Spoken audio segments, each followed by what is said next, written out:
Howdy YouTubers. Okay, I got me a box from my secret. You hear it? I ordered one. I swear every one of my videos has got a train in it. Kind of funny. I ordered some parts from my secret connection, and this box cost me $150. Okay? And I'll show you what I got for my money. First thing, all parts are not the same. I understand that. And I could have chose the cheaper brands. They have even cheaper brands from this place. Right there. But I chose ones that are slightly more expensive, and I'm going with a generation of parts made by IAP. What's that mean? I don't know, but they look pretty good. And most of the time they don't say China on them. So let's have a look.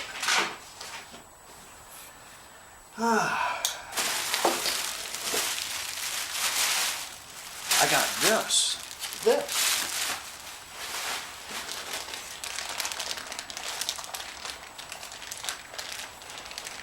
This is a pair of boots, axle boots, for the swing axle. Two of them.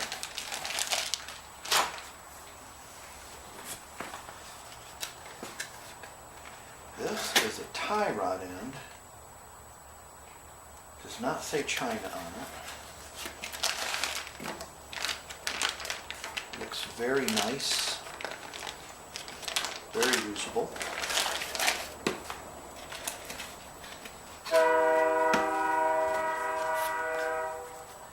Ball joint lower.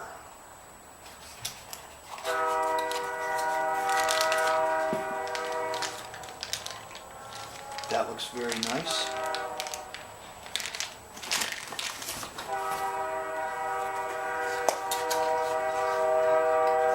Ball joint lower. So those are ball joints lower. We'll go press them in today. That's a tie rod end. New brake shoes. These do say made in China. But they do look nice.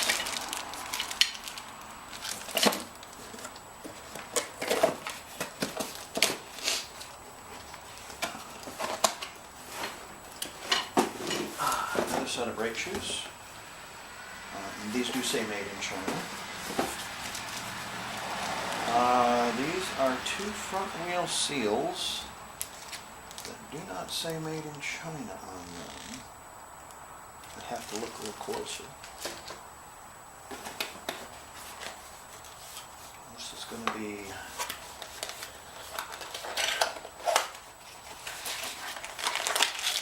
another tie rod end. Very nice.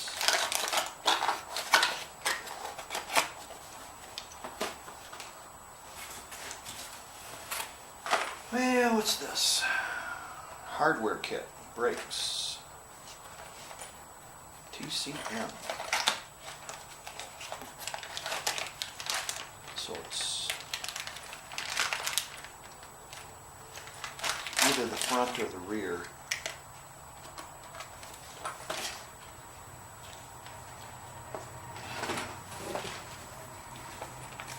This is the same hardware kit.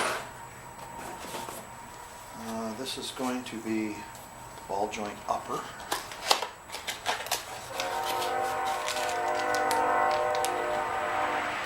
Very nice looking.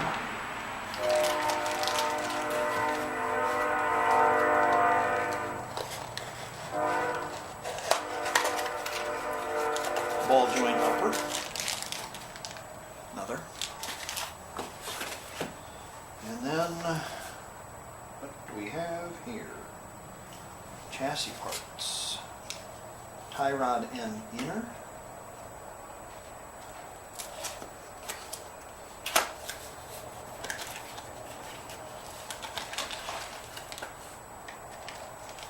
Very, very nice. Nice looking.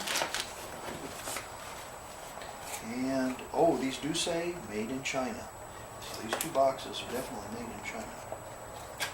Tie rod end. Outer. Oh. So, there's our parts. Albeit I did get some Chinese parts. I really did. I thought there was a couple of things that I'm missing here that I didn't get, but I think they sent everything. Oh, I know what I didn't get.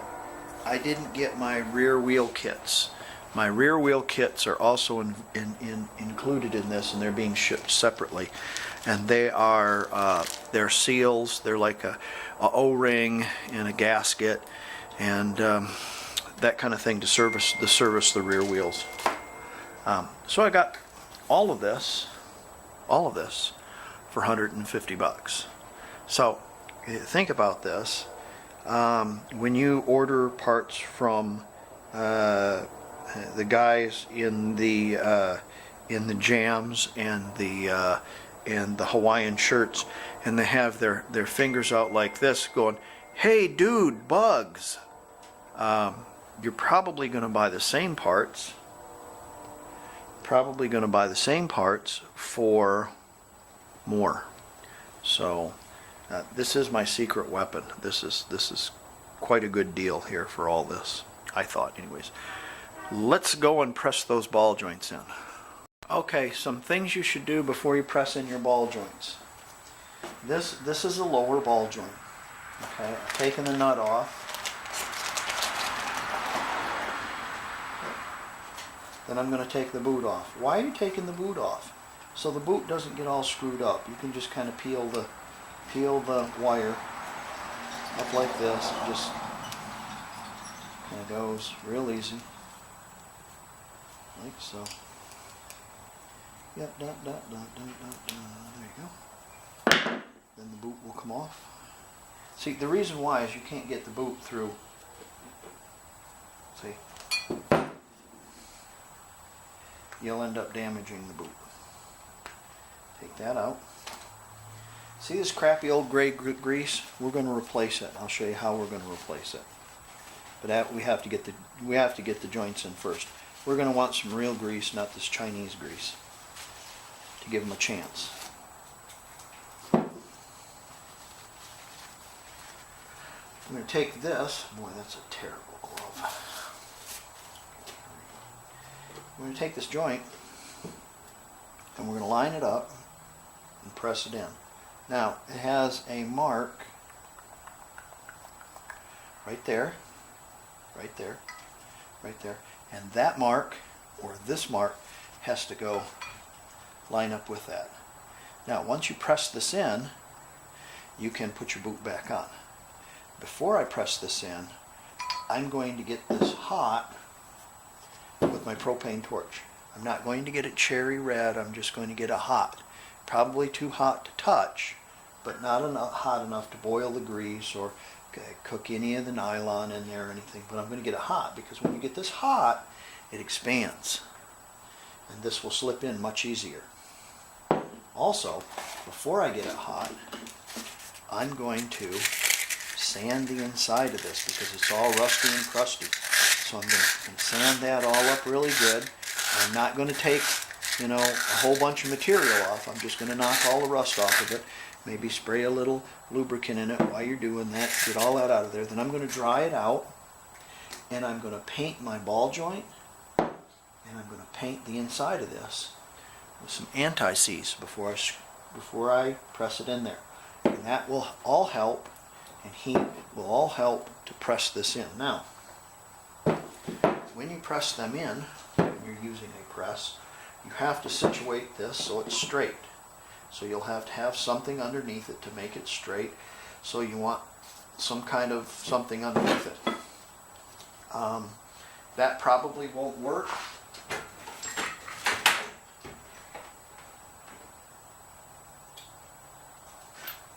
But a smaller socket will.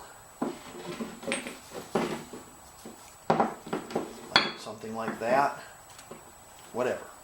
Something to support it so you can press it in.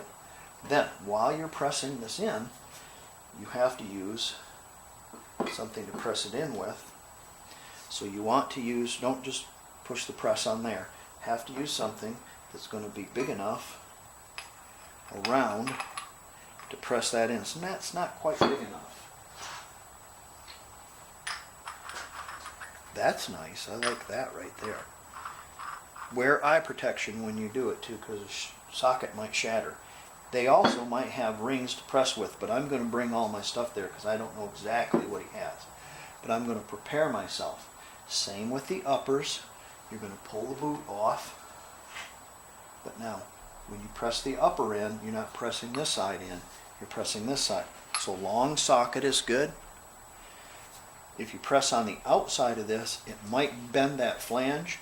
So if you have something that sits right on the top, again, they're marked, and so is the upper control arm is marked right here. You see where the old edge was sitting, so you know it goes in there like this.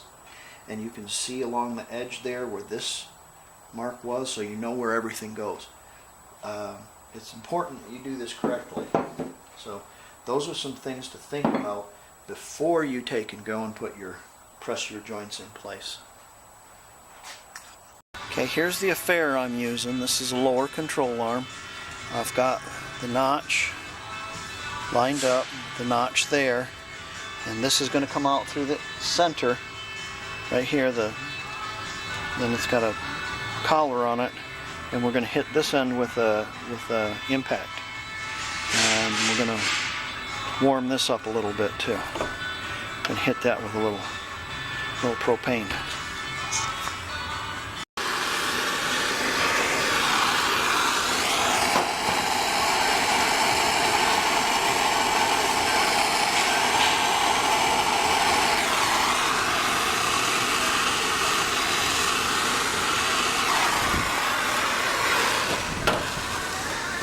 Noise alert.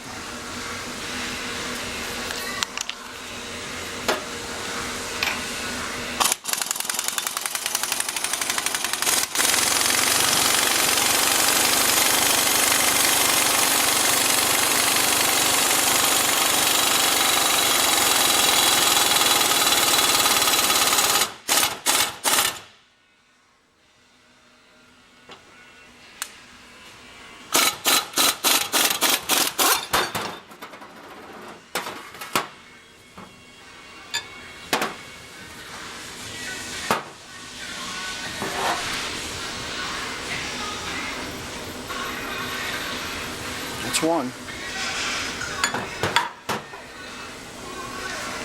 This is a little different for the top one. I'm going to pray that that socket holds in place. So I'm going to have two hands on this, so I can't be filming while I'm doing this. So I'm going to have to really watch carefully.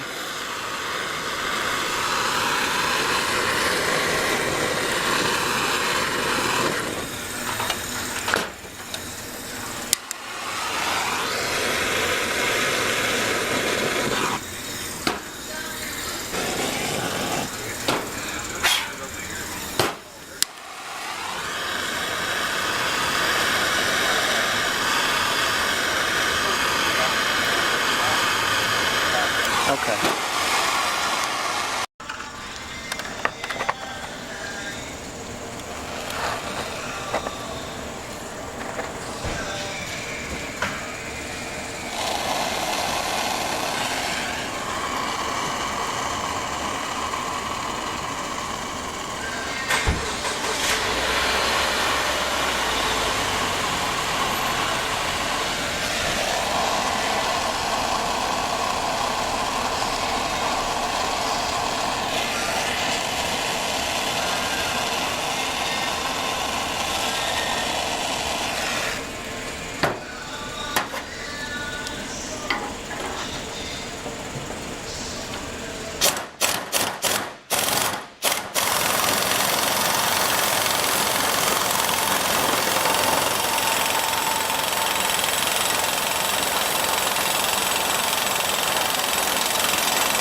exactly what it is. Come on, buddy. There you go. Probably about there. Okay, so I have all my joints pressed in place, but do you see something wrong here? Yeah, there's no grease fitting. You can't buy them with grease fittings. You know, maybe you can buy NOS, but that's it's not $6. So what I got is I got a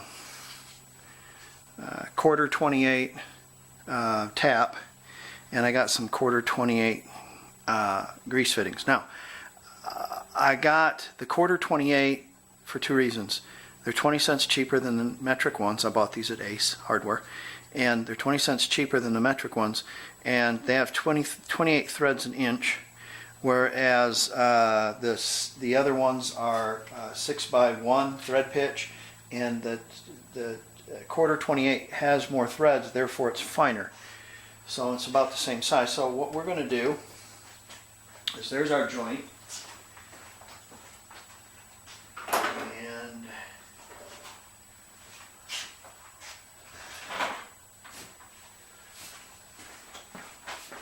we're going to get a punch, and we're going to kind of find the center of it and put a little mark there, maybe another. There you go. And they say to use a number 3 drill bit. So this is my number 3 drill bit. I don't know what it is. It worked on the other one I did, so I'm going to do this one.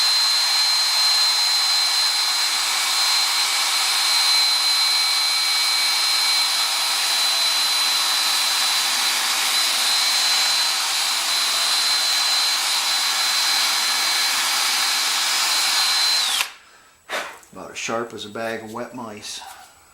Yeah, I'm off, but it'll work.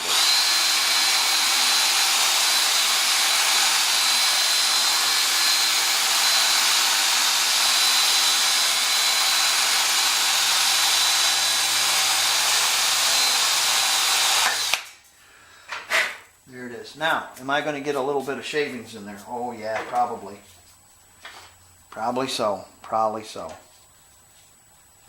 Take your tap, run your tap down there. There you go. Yeah. Make sure you break the tap off in there, so you've ruined all your work. Okay. Right there.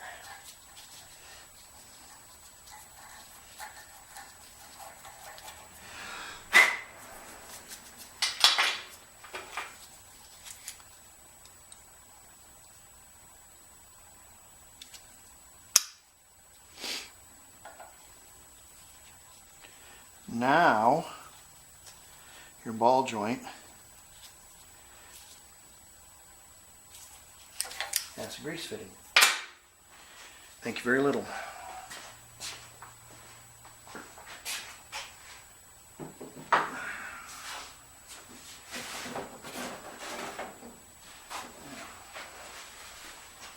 Before we put that boot on there, we'll take this. We'll pump out all of that crappy Chinese grease. And we'll fill her all full of nice, thick American red grease. How about that? Yeah. Poke out that other side. Get that other out. Out of there. There you go.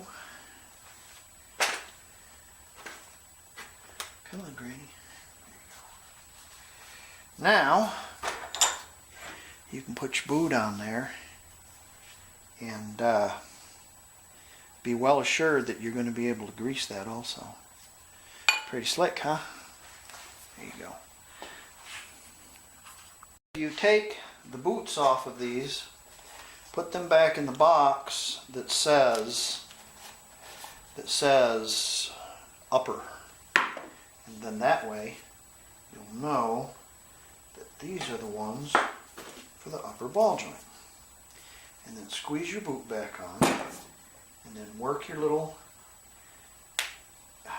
magic wire back on it, just like this.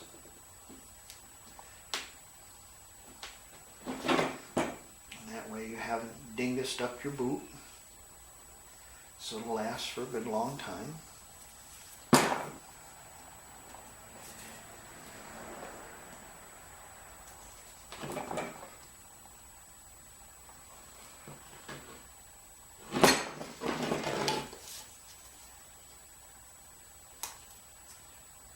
Like that. Drop her on there. Up there. There. One down. 3 to go.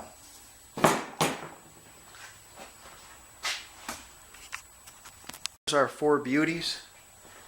And all of them have new boots. And they're in there the correct way. A couple of things you got to think about is these notches coincide with these notches because this joint's going to move this way. The bottom joint, the notches on the bottom joint are right there.